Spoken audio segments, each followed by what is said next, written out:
Capítulo 3. Hoje estamos sem o nosso telão.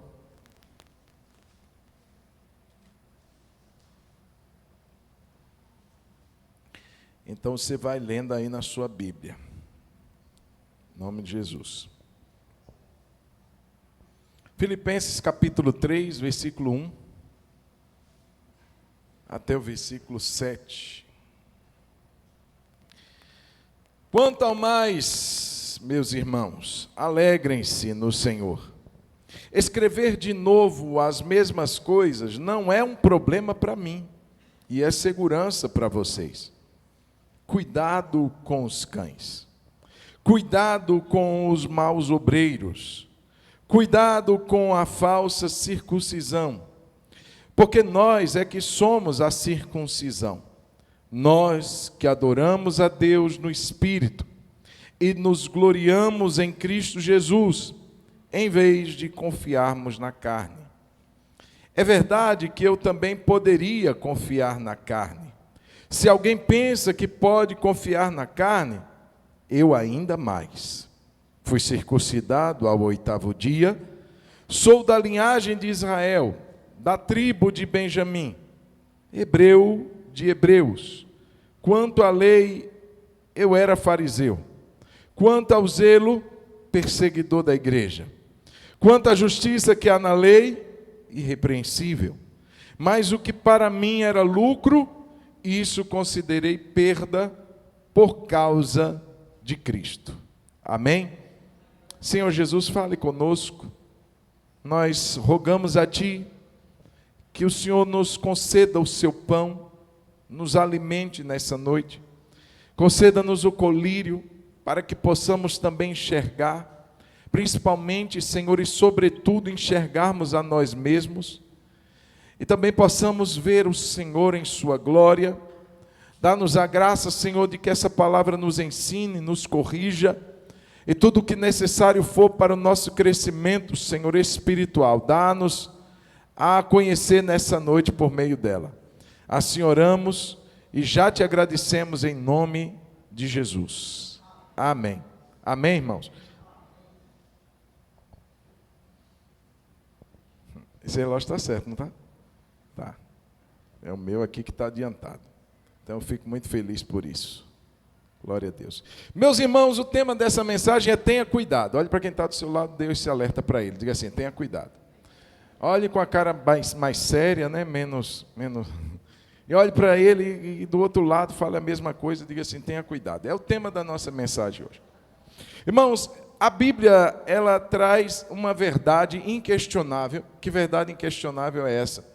Que Deus, Ele cuida de nós. Isso é fato. Deus cuida dos seus filhos. Deus cuida do seu povo. Algumas coisas nos acontecem e às vezes nós chegamos até a pensar que Deus não cuidou de nós. Mas a palavra de Deus em vários textos aqui e ali nos mostram exatamente o contrário, que Deus, Ele cuida, Ele não dorme, Ele não cochila. Tem um salmo dedicado a isso. Deus, o guarda do seu povo, é Ele quem te guarda. É Ele quem guarda a sua alma, é Ele quem guarda a sua entrada, quem guarda a sua saída, e desde agora e para sempre, é Ele quem guarda a sua alma, é Ele quem guarda você. O guarda de Israel não dorme, não cochila. Então, irmãos, a verdade é essa, Deus nos guarda. Mas a questão é que, aliado a esse cuidado que Deus tem por nós, o fato é que Jesus muitas vezes também nos orienta a vigiarmos. Não é porque Deus cuida de mim que eu não vou vigiar. Não é porque Deus cuida de mim que eu vou me arriscar a algumas coisas, que eu vou ser imprudente em algumas coisas. Eu preciso vigiar e orar para que não caiais em tentação. É importante, irmãos, sermos sóbrios, é importante sermos pessoas cautelosas que temos cuidado com a nossa própria vida. Paulo, orientando a Timóteo na sua carta pastoral, ele disse assim, cuida de ti mesmo e da doutrina. Não se preocupe, Timóteo, apenas em pregar o que é certo. Não se preocupe apenas em cuidar e zelar de um bom ensino, cuide de você também. E na ordem ele faz o pedido a que Timóteo cuide primeiro de si, cuide de ti mesmo e da doutrina. Então, irmãos, há um farto material na Bíblia que fala sobre a nossa participação também. Então a gente precisa ter cuidado.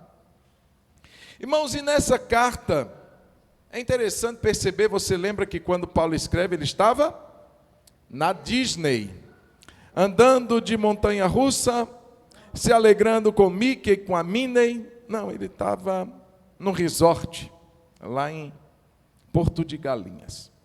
Não, ele estava preso, numa casa alugada. Aí você diz assim, nossa, que regalia, mas quem pagava era o preso.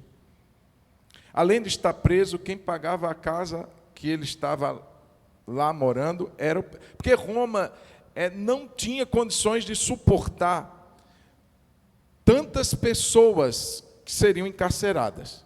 Então não tinha um sistema, vamos dizer assim, que permitisse de uma forma tranquila todos os seus prisioneiros. Então, alguns prisioneiros que não ofereciam tanto risco, que estavam ainda aguardando o julgamento, podiam, alguns deles, ter a oportunidade de ficarem presos em domicílios, prisão domiciliar.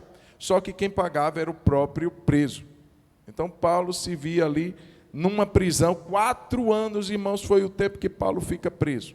Entre Roma, entre Cesareia, Paulo fica sem a sua liberdade por 4 anos. É muito tempo, irmãos.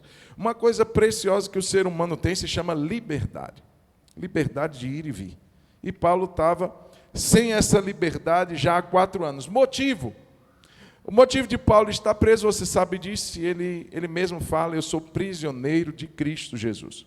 Eu sou prisioneiro por causa do Evangelho de Jesus. Então não tinha outra razão, irmãos, ele estava sofrendo por amor a Cristo, por amor ao Evangelho.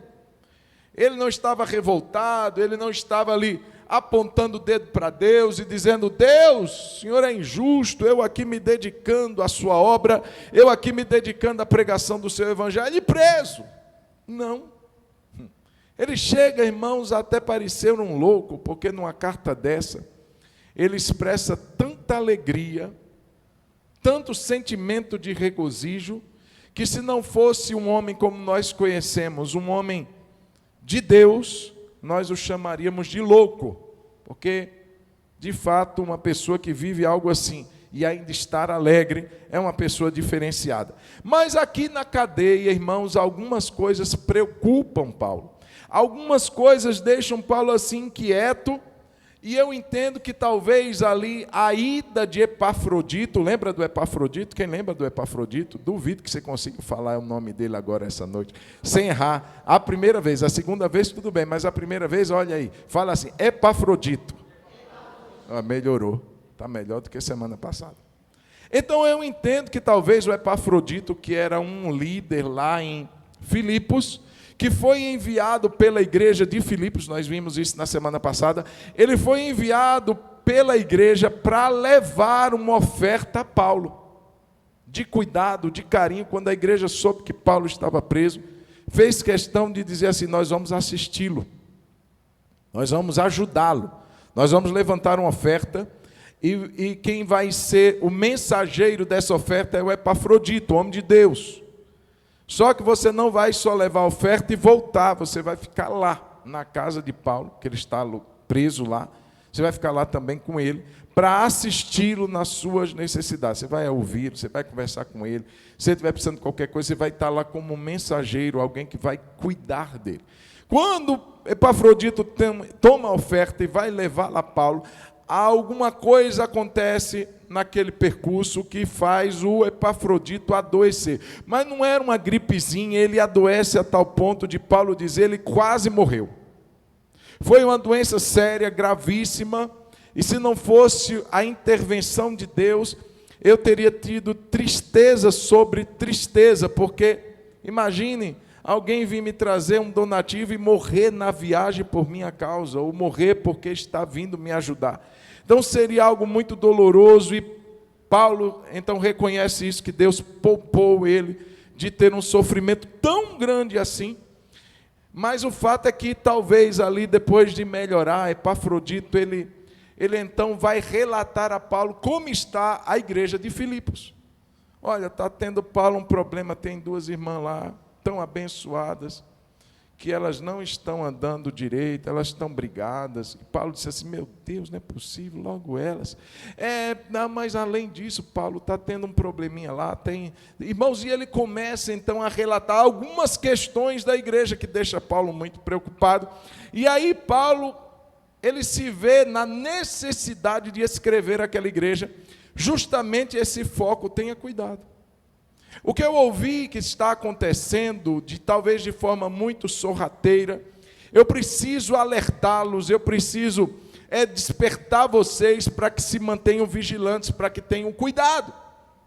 Deus cuida da sua igreja, Deus cuida de nós, mas nós precisamos estar atentos, nós precisamos estar alertas, porque, irmãos, o leão anda ao nosso derredor, rugindo, buscando a quem possa tragar, a quem possa devorar. E a Bíblia diz para nós vigiarmos e sermos sóbrios. Então não é tempo de descuidar, não é tempo de ficar divagando, distraídos espiritualmente, é tempo de estarmos atentos, e a palavra é cuidado, cuidado. Ainda, irmãos, que Paulo, ele, como você leu comigo, como se vê obrigado a escrever as mesmas coisas. É como se eu estivesse aqui pregando sempre a mesma mensagem. E alguém pode dizer, de novo? Já preguei, irmãos, eu não tenho problema nisso. Se Deus mandar eu pregar a mensagem que eu já preguei há um tempo atrás, eu prego de novo. Domingo passado, quem é mais antigo talvez lembre, mas eu já preguei aquela mensagem da ceia. E Deus mandou pregar de novo.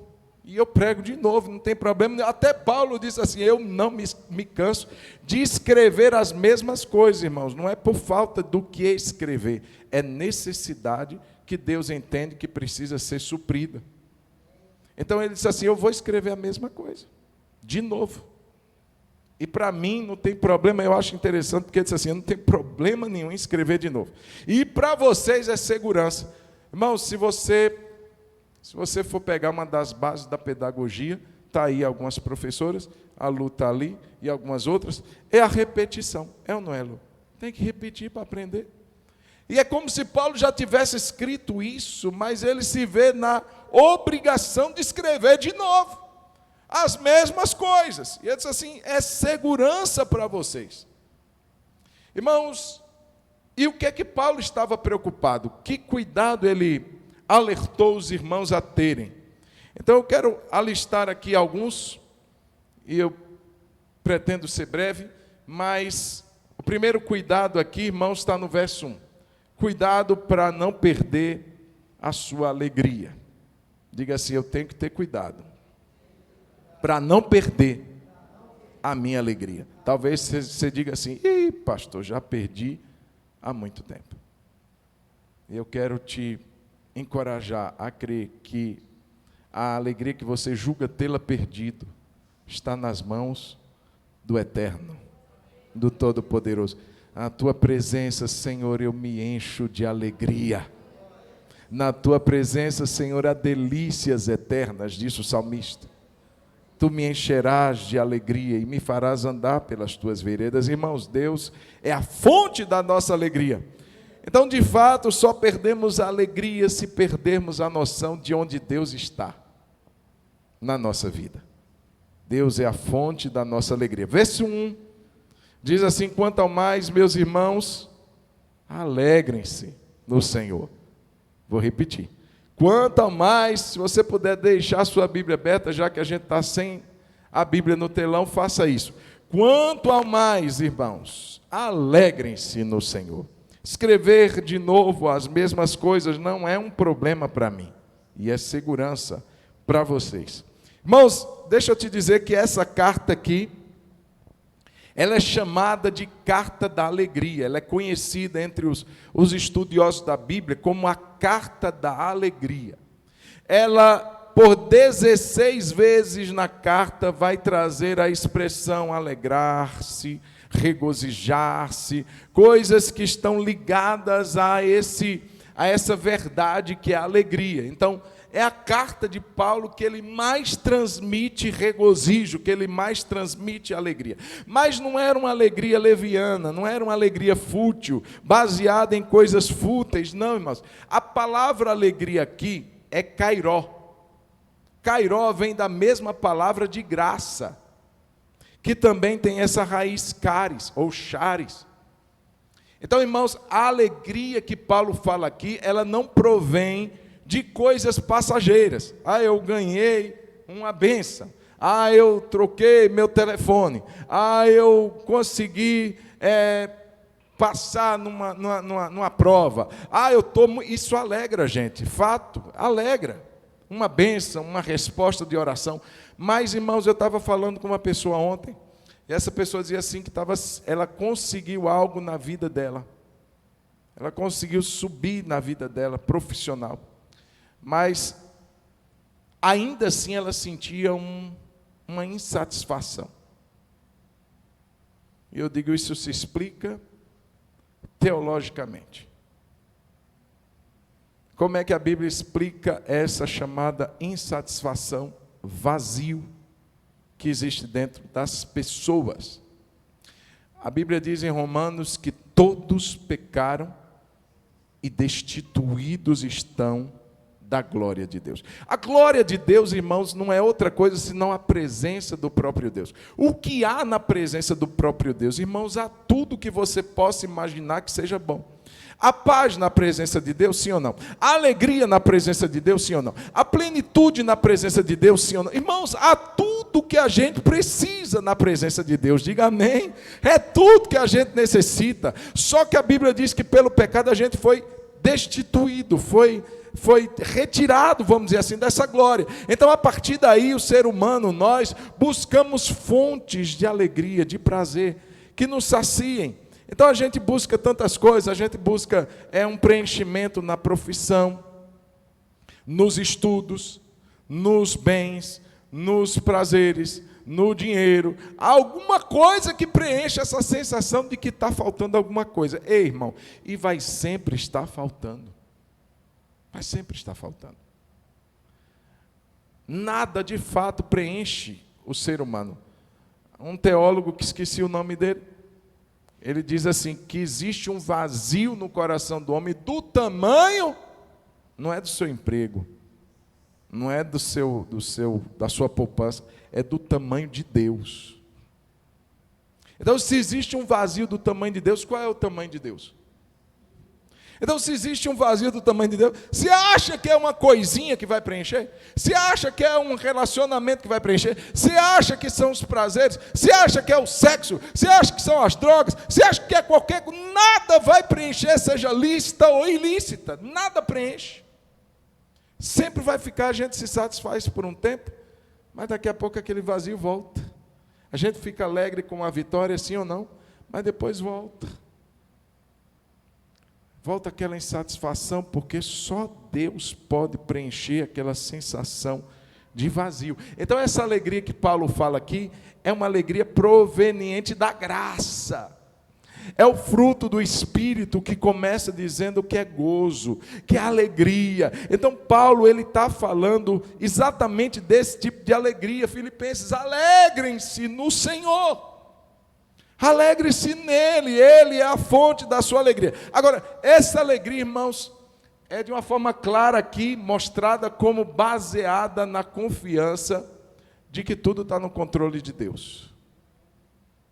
Como que uma pessoa pode se alegrar se ela tem más notícias? Como que uma pessoa pode se alegrar se ela vive problemas? Irmãos, se não for uma confiança de que Deus está no controle de de tudo da nossa vida, a gente se desespera. Porque, irmãos, quando Paulo escreve isso, ele está preso, gente. E ali na cadeia, ele poderia ser o cara mais amargurado da terra. Ele poderia ser o cara mais insatisfeito, mais reclamador, mais murmurador. Mas ao contrário disso, irmãos, ele se mostra uma pessoa positiva, ele se mostra uma pessoa alegre, ele se mostra uma pessoa produtiva. Irmãos, ele chega a dizer, você lembra comigo, se você está aqui já algumas quintas acompanhando, você lembra comigo que no capítulo 1 ele diz assim: as minhas cadeias em Cristo, elas contribuíram para o avanço do Evangelho. De modo que toda a guarda pretoriana ouviu falar de Jesus. Irmãos, é incrível. Como esse homem, ele é uma pessoa resiliente, ele é uma pessoa em Deus, que consegue tirar proveito. Irmãos, isso só acontece se for em Deus. Como que ele consegue tirar proveito de uma hora difícil, de uma hora em que muitos estariam jururu, chateados com Deus? Ele consegue, irmãos, aproveitar a circunstância e fazer o que livre ele não poderia fazer, porque ele não teria acesso jamais à guarda pessoal do imperador, que é a guarda pretoriana, e lá dentro daquele regime, preso, ele disse assim: toda a guarda pretoriana ouvi falar. E muitos irmãos ficaram estimulados, encorajados, quando souberam que eu estava preso. Eu ainda estou servindo de estímulo para muitos. Além disso, irmãos, ele escreve 4 cartas dentro da cadeia. Tem nada para fazer? Não? Vou escrever para as igrejas. Escreve Efésios, escreve Filemão, escreve Colossenses e escreve Filipenses. 4 cartas ele escreve lá dentro. Irmãos, você pensa numa situação dessa? Então, quando ele fala de alegria, ele está falando de uma coisa que ele está vivendo, de uma coisa que ele mesmo está provando. Agora, irmãos, parece que é muito fácil a gente se esquecer de verdades como essa, de que apesar de eu estar aqui, preso, Deus está no controle da minha história. Apesar dessa situação estar acontecendo comigo, e eu ficar perguntando: Deus, onde estás? Eu posso confiar exatamente no que a palavra de Deus diz, que Ele cuida até das aves do céu, e que nenhuma delas cai por terra sem o consentimento do vosso Pai. Irmãos, nenhum passarinho morre sem que Deus permita. Você imagina o que é isso? Agora, se Ele faz assim com os pássaros, e você, e eu, a Bíblia diz que nós valemos muito mais do que muitos pássaros. O nosso Deus tem as nossas vidas nas suas mãos. Você pode dar glória a Deus por isso? Você pode dizer assim: Deus cuida de mim, Deus está no controle da minha vida, e eu não posso me esquecer disso. Pastor, está tudo nebuloso, pastor, está tudo confuso, pastor, eu não estou conseguindo enxergar nada, assim como os discípulos naquela tempestade dentro do barco, não conseguiam enxergar absolutamente nada, a não ser ondas, a não ser ventania, água entrando dentro do barco, o barco se enchendo. Tem vezes que a gente não consegue entender as coisas que estão nos acontecendo, mas, irmãos, eu quero te dar uma palavra: você não precisa entender, eu não preciso entender, o que a gente precisa é crer que Deus está no controle da minha vida, e pronto. Deus, eu estou aqui, mas eu vou te servir aqui, vou te servir. Você lembra que um soldado ficava preso a Paulo? Eu já falei isso.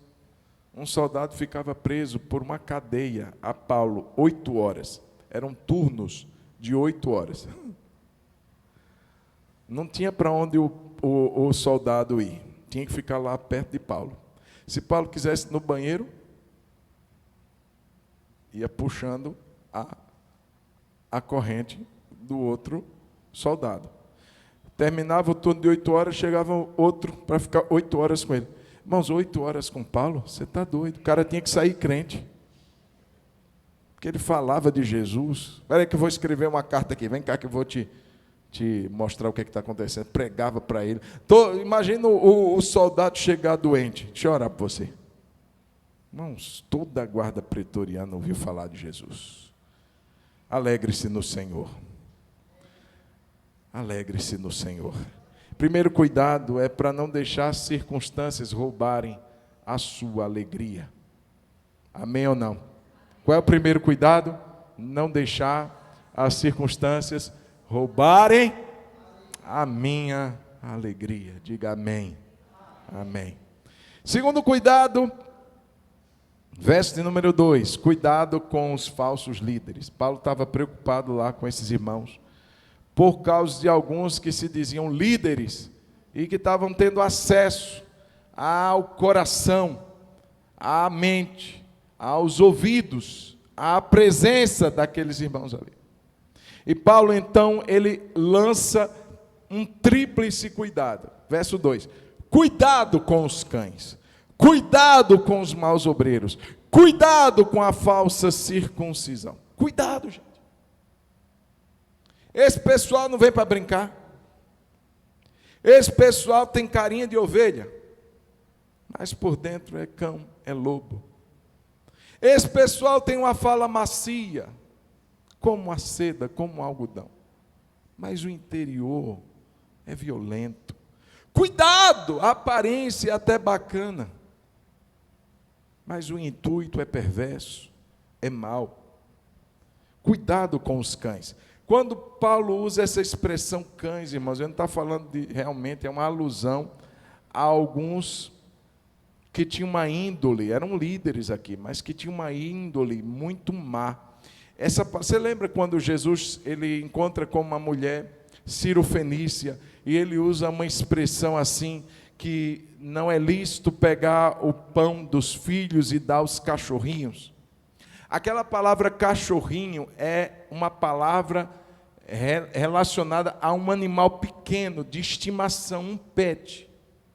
Um cachorrinho fofinho, bonitinho, que você cria dentro de casa. Alguém tem um pet assim? Aqui? Não? Sim? É o bonitinho que alguns até dão um sobrenome para ele.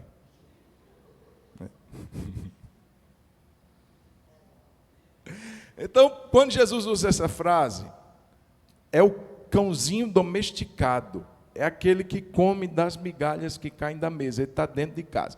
Esse cão aqui, que Paulo fala, é o cachorro selvagem, é o do mato, é o bravo, é o violento que você não passa perto, que ele corre atrás e te morde. É o terror dos motoqueiros, esse cachorro aqui.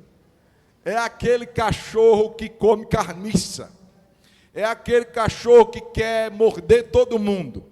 Então, esse cachorro, Paulo, ele direciona para alguns líderes falsos que estavam tendo acesso aos irmãos lá em Filipos. E ele diz assim, são cães, cuidado. Cuidado, porque esse tipo de pessoa não vem com outro propósito a não ser devorar. São gananciosos. São pessoas que adoram e servem mais o ventre do que a Deus. O que é servir ao ventre? Servir a si mesmo. É aquela pessoa que não está no intuito de cuidar do povo de Deus. Ele quer se valer do povo para cuidar de si. São nuvens sem água. São rochas, como diz Judas, submersas. Irmãos, uma rocha submersa é o fim de uma embarcação, porque parece que não tem nada e o barco vai avançando até bater contra uma rocha, e ele afunda. Então, queridos irmãos, ele fala, cuidado, porque tem pessoas no meio de vocês com aspecto de líderes abençoados, mas são cães, são pessoas que pensam apenas em si, no lucro. E ele adverte isso também a Timóteo. Há alguns que acham que o ministério é fonte de lucro. Irmãos, isso está cheio. Tem culto, tem igrejas em que a mensagem que se fala de oferta, o apelo de oferta, é muito maior do que o tempo que se dá à pregação, quando existe a pregação da palavra. Então, 40 a 50 a 1 hora falando sobre dinheiro. Eu não estou dizendo que é errado falar sobre dinheiro, não, irmãos. Porque se está na Bíblia, tem que ser falado. A Bíblia fala de sexo, de dinheiro, de língua, de tudo. Então, tudo que tiver na Bíblia, a gente precisa falar. Agora, só isso? E alguém disse assim, será que se gastaria também 1 hora todo domingo falando sobre arrependimento? Não. Mas falando sobre dinheiro, sim.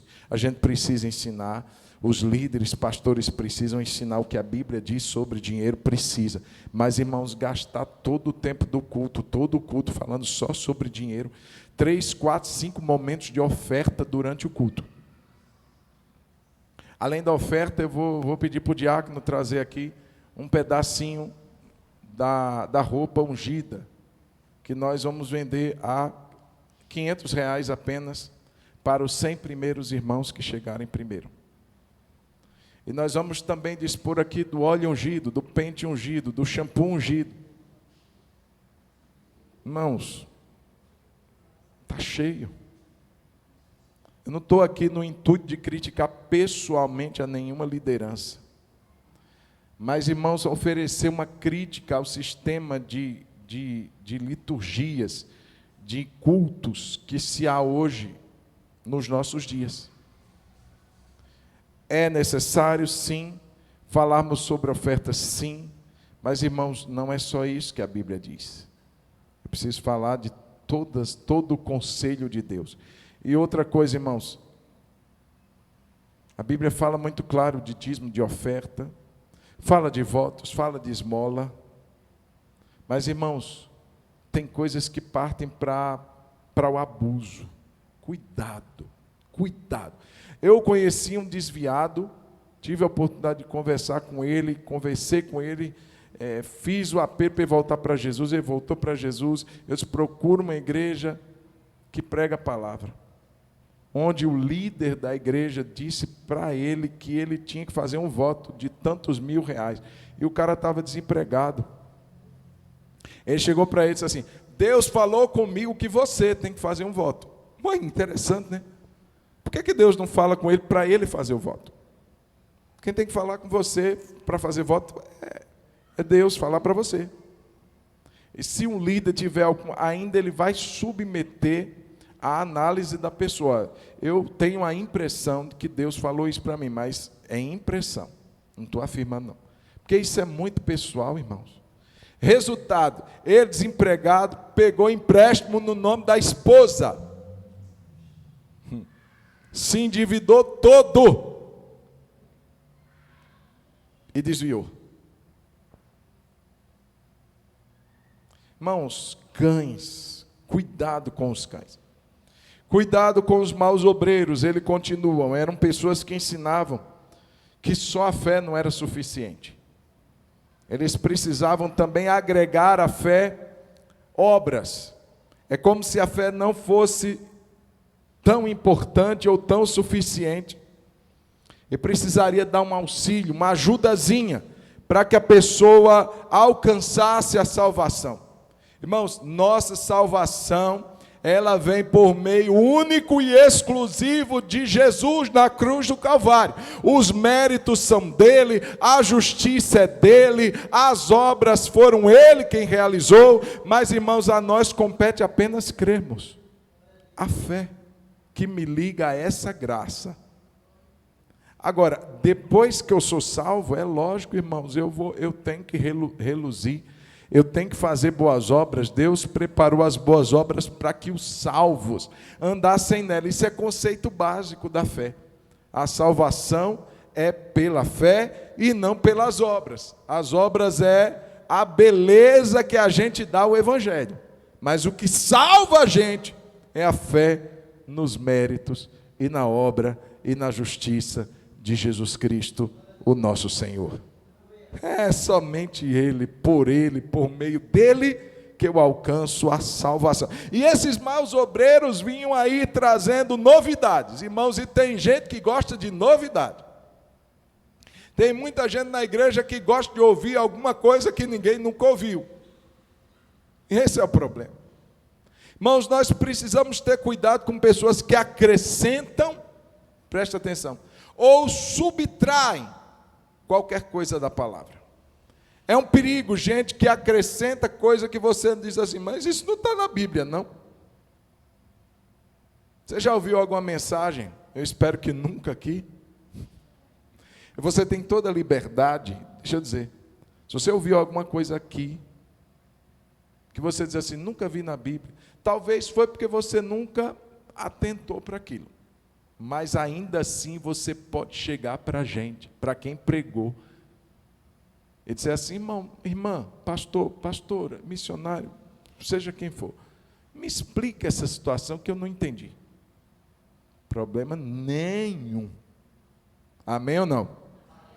Mas, irmãos, acrescentar é um perigo, e subtrair é um perigo também. A gente não ouve mais alguns tipos de mensagem, de arrependimento, de conversão. Parece que isso não existe mais na Bíblia. Mudança de vida, abandono de pecado, metanoia, que é mudança de mente, renovar-se pela exposição da palavra.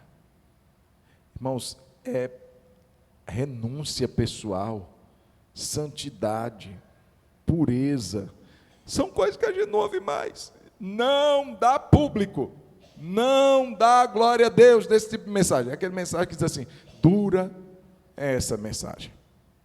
Tem gente que tem comichão no ouvido, começa a coçar, nossa, que palavra dura. Será que o pastor está com raiva de alguém? Será que... Não, irmão, não é isso, não. Deixa eu dizer uma coisa. Pastor não prega mensagem pensando em membros específicos. Ele diz assim, essa mensagem que o pastor pregou foi para mim. Irmãos, eu entendo uma parte disso. Quando a pessoa às vezes diz isso, é que a mensagem tocou. Mas nunca um pastor vai dizer assim, vou preparar a mensagem pensando no fulano de tal, na Beltrana. Não, irmão. Deixa eu dizer uma coisa para você. Uma vez, isso já aconteceu algumas vezes, mas teve uma que me traz a lembrança agora. Eu estava conversando com alguém no gabinete há uns anos atrás. E eu estava conversando com ela algumas questões que ela trouxe. E no final daquela conversa, eu abri a Bíblia e tirei o esboço que eu ia pregar no domingo à noite. Eu disse assim, irmão, eu queria que o irmão lesse o meu esboço. Mas, pastor, para quê? Para que o irmão não ache que eu preparei ele agora à tarde, pensando na conversa que eu estou tendo com o irmão agora. Esse esboço já está preparado desde ontem. Porque eu estou te mostrando, porque é tudo que a gente conversou. Então, amado irmão, quando eu estiver falando disso que eu estou te mostrando aqui, não pense que eu pensei em você. É se achar muito, né, irmão? Eu vou ficar pensando no irmão para preparar a mensagem. Pelo amor de Cristo Jesus. Então, meus irmãos, se alguém acrescentar ou subtrair alguma coisa da Bíblia, corra, isso é um mau obreiro. Isso daí não tem que ter voz no seu coração, na sua mente. Além disso, falsa circuncisão, que era aquele pessoal que havia se convertido do judaísmo e estava incitando os irmãos gentios. Quem é o gentio? É quem não é judeu. Você é um gentio, segundo a Bíblia. É como se eu dissesse para você, ei, teve menino? Vou apresentar o senhor lá na igreja. Não, tem que passar, tem que fazer uma cirurgia de fimose nele. Tem que circuncidar. Mas meu filho é brasileiro, não é judeu, não. Mas, se você quer a bênção de Deus... Irmãos, eu fico pensando, tem igreja que judaizou demais. Tem sacerdote, tem gente que leva a arca, trombeta que toca para a arca entrar, e gente pegando assim, tentando tocar na arca, para que... Irmãos, pelo amor de Deus, Jesus, nosso Senhor, tem misericórdia da igreja. Perdemos o foco, irmãos. Tem um óleo ali no meu gabinete que o pastor Iderci trouxe para mim quando ele foi para Israel, de uma forma carinhosa, uma lembrança. E quando eu vou orar por alguém, eu brinco, isso aqui é de Israel, mas poderia ser do Chácaras, poderia ser do Água Branca, ungido no Água Branca. Aí ninguém quer oração mais, né? Agora, se disser que é em Israel, aleluia. Não, irmão, é o mesmo, é o mesmo. Amém ou não? Então, irmão, pelo amor de Deus, a gente não pode aceitar esse tanto de misticismo que está acontecendo na igreja de Jesus. É como se a gente reclama de quem carrega um pé de coelho e a gente está fazendo a mesma coisa com outros ícones evangélicos. Não, irmão, não tem isso. É Bíblia, vai ler Bíblia, vai firmar na verdade, irmãos, e vamos parar de ficar, ai meu Deus, é de Israel, é de Israel. Não. Vai ter que se circuncidar, vai não. Irmãos, a questão da circuncisão, deixa eu correr aqui, não era que ela não tinha um valor para o judeu, tinha, mas é que ela perdeu o sentido espiritual. O pessoal estava achando que só cortar a carne do prepúcio já era garantia. Então era uma religião estereotipada. É o que vale, é o que está externo. Mas e o coração? Esse povo me honra com os lábios, mas o seu coração está longe de mim. É como se eu tivesse essa aliança aqui. Quem é casado? Você tem uma aliança aí? Isso daqui é um símbolo de uma aliança que você fez com a pessoa com quem você casou. Ok, vamos supor que você precisa trabalhar. Você precisa tirar a aliança. Tirei. Eu deixei de estar casado? Eu deixei de ter responsabilidade, compromisso, seriedade com a minha esposa, porque nesse exato momento que eu estou falando com você, eu estou sem aliança? Sim ou não? Não, eu continuo casado. Isso é um símbolo para que as pessoas que me vejam saibam que eu sou casado. Mas o casamento vai além de um anel. Nós orientamos todo mundo que é casado a ter um anel, gente, para mostrar e evitar problema. Ok? Muitos irmãos e irmãs, principalmente na época de solteiro, quando iam conversar com alguém na sua juventude, a primeira coisa que olhava era para o dedo. É lógico, se olhar, você é casado, porque se for, eu já paro de conversar agora. Pode acontecer. Então, para evitar problemas, usa uma aliança. Mas veja bem, irmãos, não é a aliança que marca. O pessoal estava circuncidando, mas não estava tendo compromisso com Deus.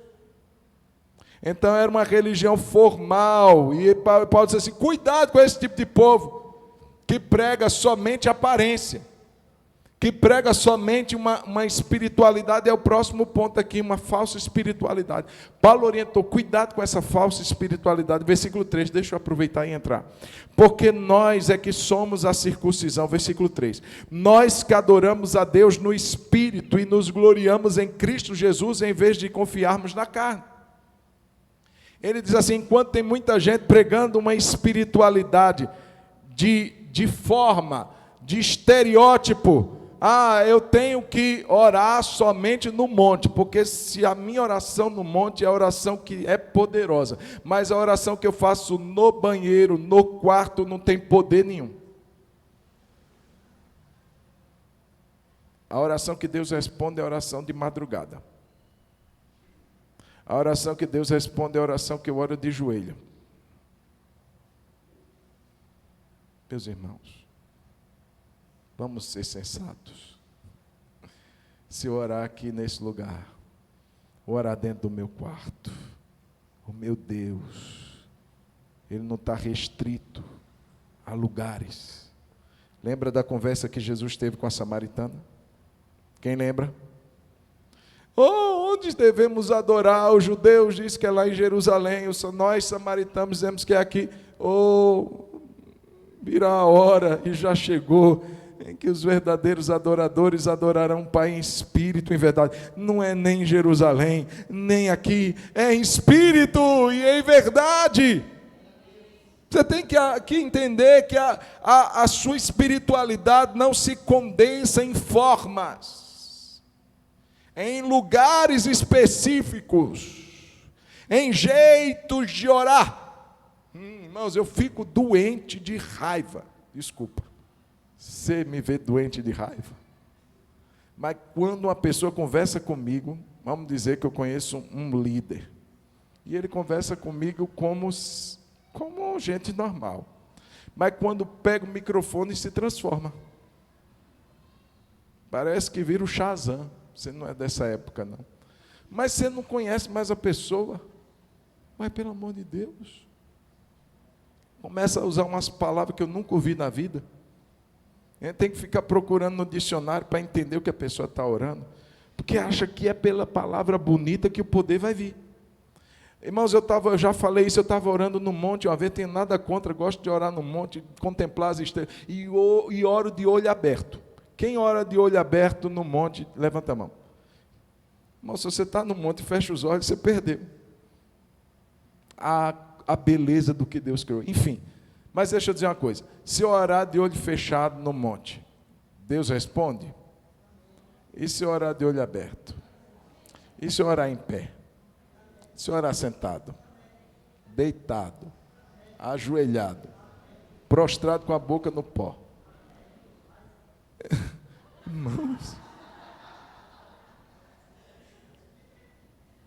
o problema é quando a gente quer, veja, a gente quer estereotipar as coisas. Deus só atende assim. Eu estava no monte, já contei isso aqui, orando, irmãos, olhando para as estrelas, contemplando as maravilhas de Deus. Uma noite linda, uma noite estrelada. De repente alguém bate nas minhas costas.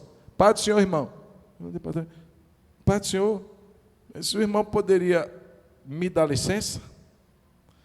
Eu disse, como assim, irmão? Me dá licença desse lugar aí que você está orando. Irmão, pelo amor de Deus, tinha um monte todinho para ele orar. O monte estava cheio de lugar para ele orar. É como se você entrasse num supermercado, num shopping, no estacionamento de shopping vazio, parasse numa vaga e alguém com o estacionamento todo vazio estivesse lá esperando para você sair para ela colocar naquele lugar. Coloca aqui do lado, vem orar aqui comigo do meu lado, vem orar aqui do meu outro lado, vem orar na minha frente, vem orar. Irmão, mas ele queria aquele lugar. Eu disse assim, mas o irmão quer que eu saia daqui? Exatamente. Porque é aqui que eu tenho e recebo os mistérios. Irmão, fica à vontade, eu recebo mistério em qualquer lugar desse monte.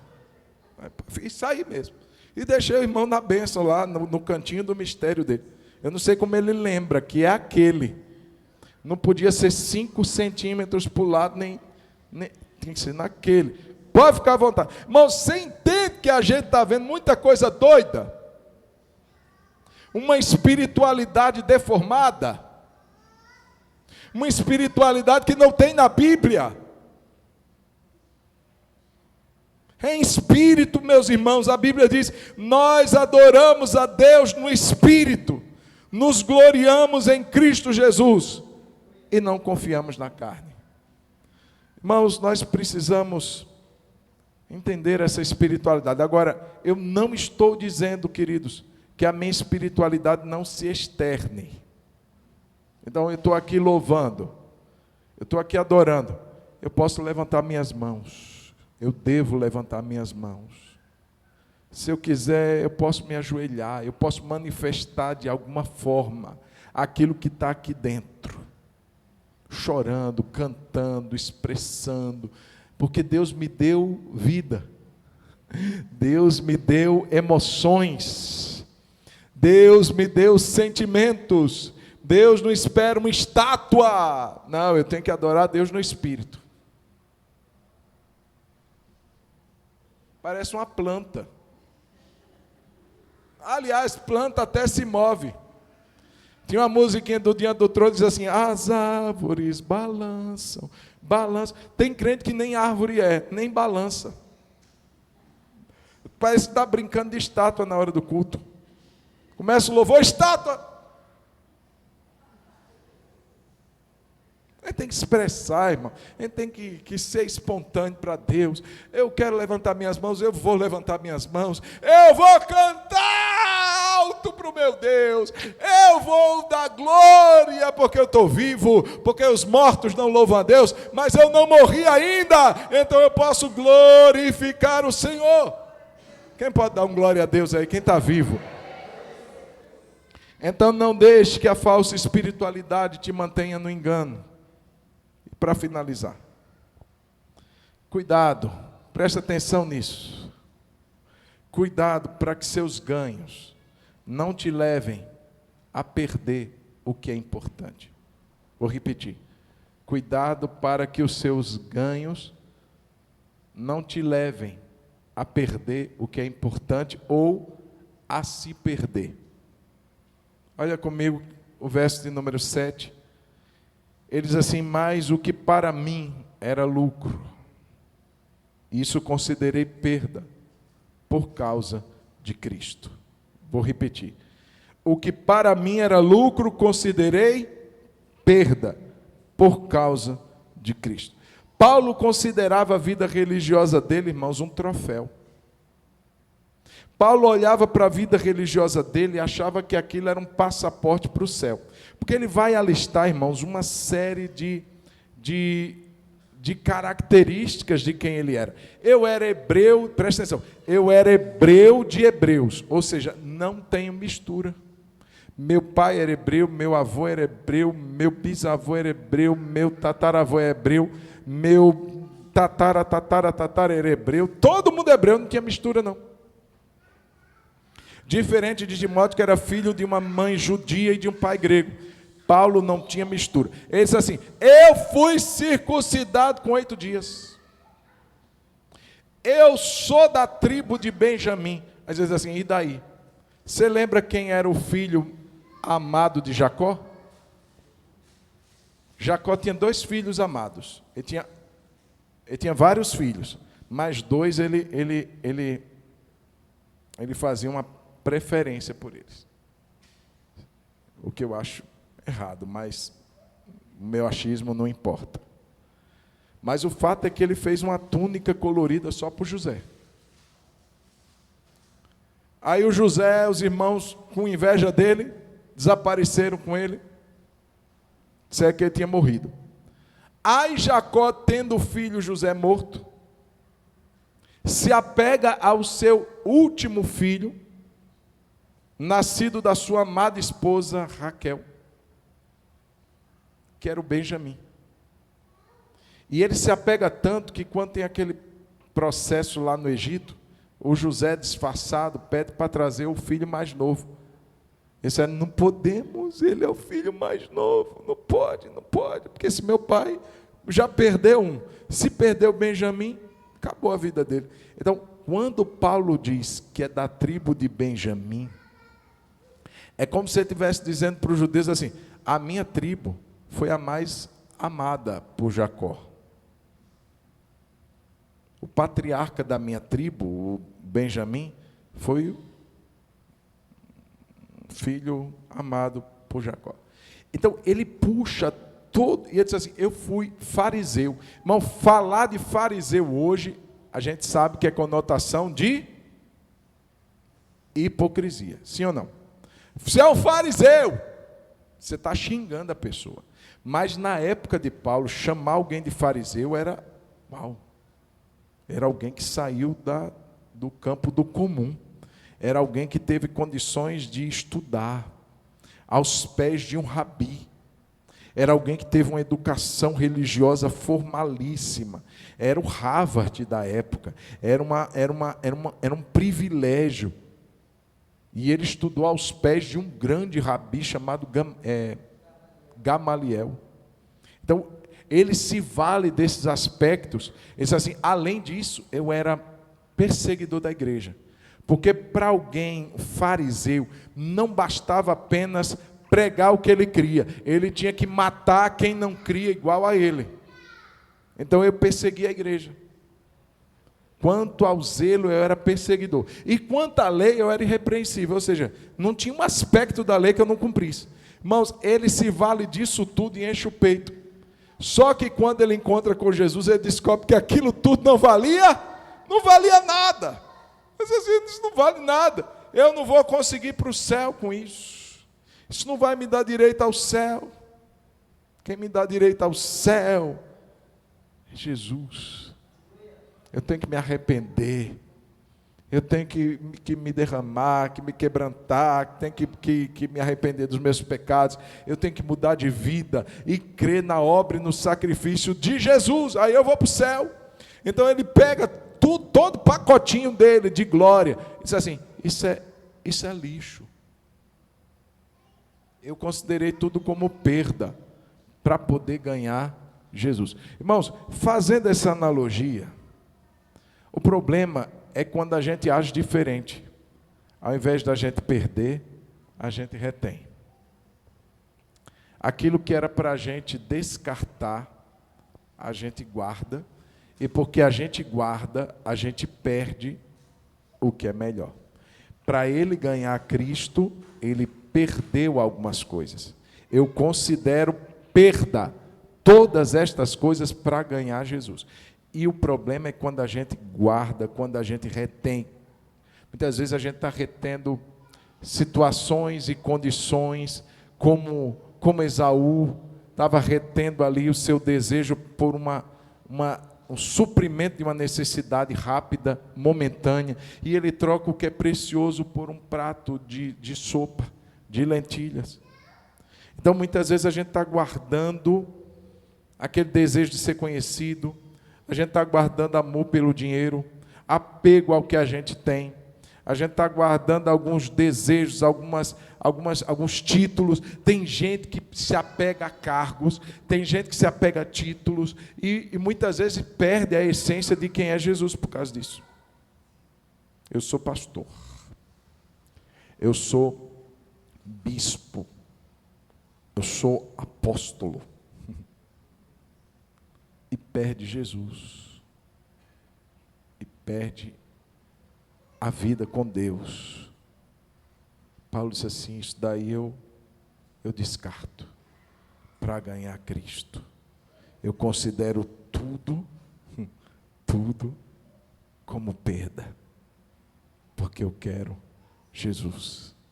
Ele é o bem maior, Ele é a pérola de grande valor, Ele é o tesouro que foi escondido no campo, e eu vendo tudo que eu tenho para ficar com Jesus, porque Ele tem mais valor para mim do que todas as coisas.